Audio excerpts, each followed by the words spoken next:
Hi guys, good morning. तर पावसाने तर वैताग दिलेलाच आहे, पण त्याच्यामुळे आपले कामं राहतील असं काहीच नाहीये. आपल्याला ते तर करणं गरजेचं बरं, तर मला तुम्हाला ना एक गोष्ट सांगायची होती, की असं सकाळचं माझं जे काम होतं ना, मी ते सोडायचा विचार करते गाईज. कारण लिटरली मला रोज 15-20 मिनिटं लेट होतोय क्लासला आणि नंतर मी स्वतःही रिअलाईज करते, की माझा एम माझा क्लास आहे.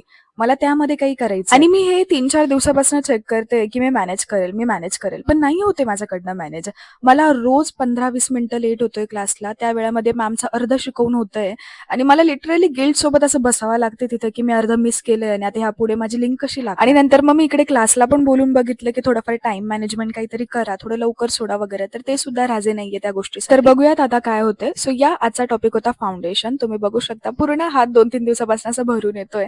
कारण मॅम थोडंसं चेक करायला पण देतात. समजायला हवं, की टेक्स्चर क्वालिटी कशी असते.